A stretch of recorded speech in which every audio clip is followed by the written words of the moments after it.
Haha, family. So, 2 years ago, we loaded up the car and took a nice big family road trip to New England. And along the way, we stopped in Connecticut. And I was blown away with how beautiful Connecticut is. I really fell in love with the state. And my sister did too. So much so that I actually think my sister will probably end up moving there at some point.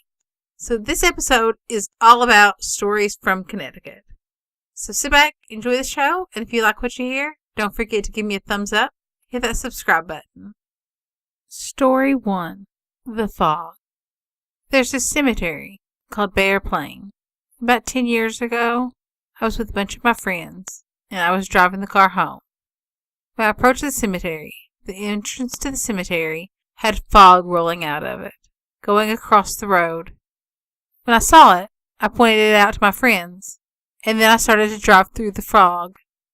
My car swerved, sharply.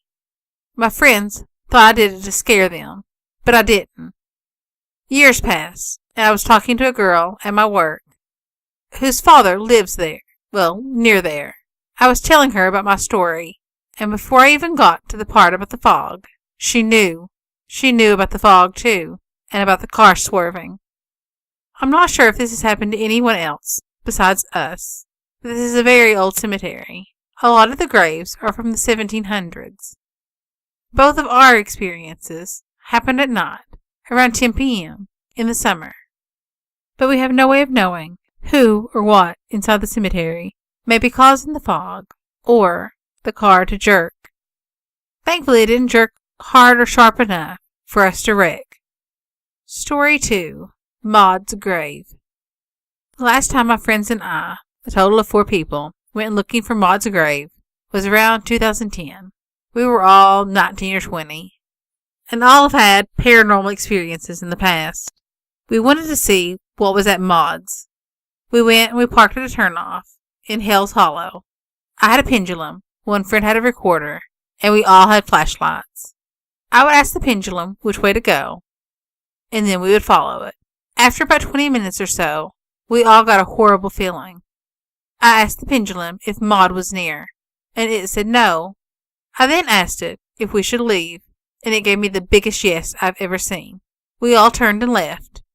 We all stopped about 15 feet from the exit to the wooded area, as a car was driving by, and we didn't want anyone to see us. Then a large tree branch fell down and swung out across at us.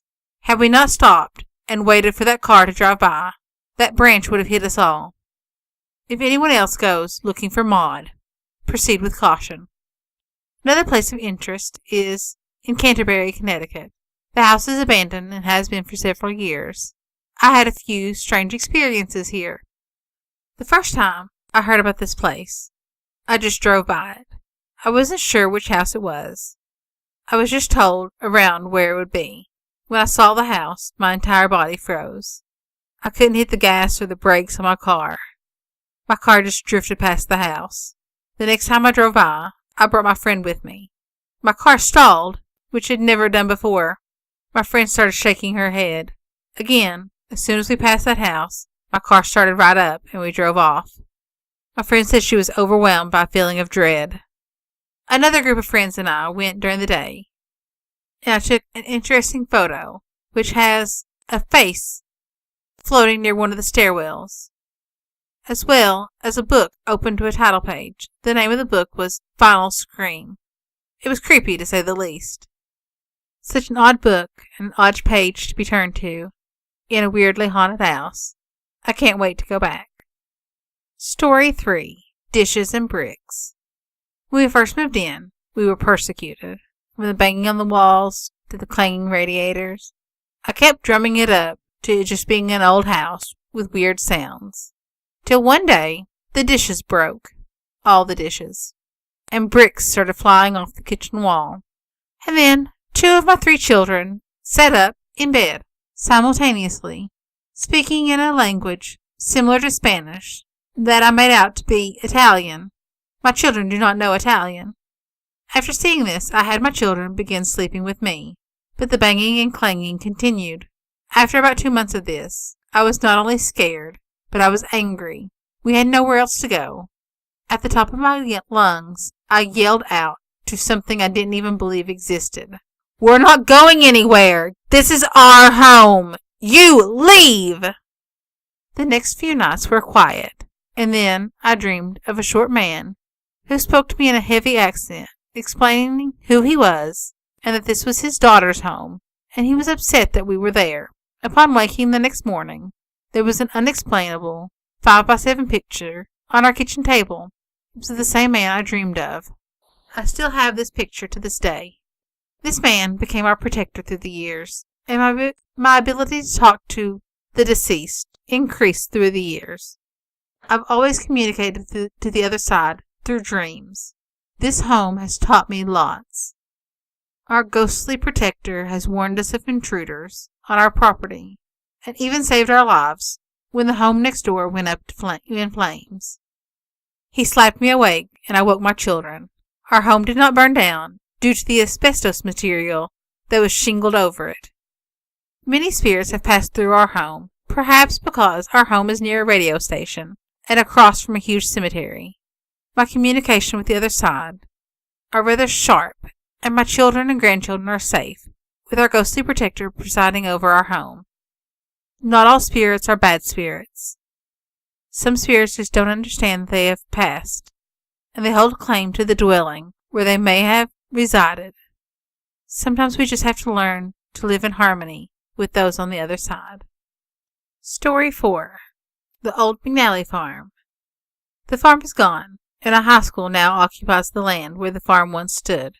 The farm, a dairy farm, burned down in a horrible fire. Many of the buildings stood for years after the fire. Once my uncle and I decided to go investigate an old storage shed. It had 2 stories, and you could only reach the upper story by ladder and trapdoor. We should have known something was up when neither of the 2 dogs we had with us would enter the building, and both seemed very nervous when we did. Immediately upon entering, we started to hear some things from upstairs, sort of like footsteps. We called out, but no one answered. We went outside, where we could look into the upper floor through a large door. We could see no one up there. Again, we entered the building, and again, the dogs refused to enter. Again, we heard those footsteps. We figured it was just kids who had decided to climb the ladder, so we decided to climb the ladder. The trapdoor was against the wall at the top of the ladder, and clearly in plain sight as you climbed. My uncle got me to climb first, and just before I got to the top of the ladder, looking up the whole time, the trapdoor came slamming down. I leapt from the ladder and ran out of the building, with my uncle right behind me. There was no way anyone could have closed that ladder door without me seeing their hand reaching over to it. No one could see down to the level we were on without being seen, but the trapdoor to the ladder slammed shut just before my head would have popped up into the hatch. Just before it would have hit me as it slammed shut. We both stayed outside for some time afterwards, waiting to see if someone came out. No one ever did. The dogs would never go into that building, even when we went back in later. Nothing happened when we went back in the next day. We investigated the top floor and found nothing, but talking with a descendant of the family who owned the farm, said that it was commonly believed to be haunted, not just this building, but the whole farm. I don't really believe in ghosts, but I was never able to explain what happened that day. Sure, it could have been older kids up there, but why would the dogs not enter the building? And how did that trap door slam shut without me being able to see anyone close it?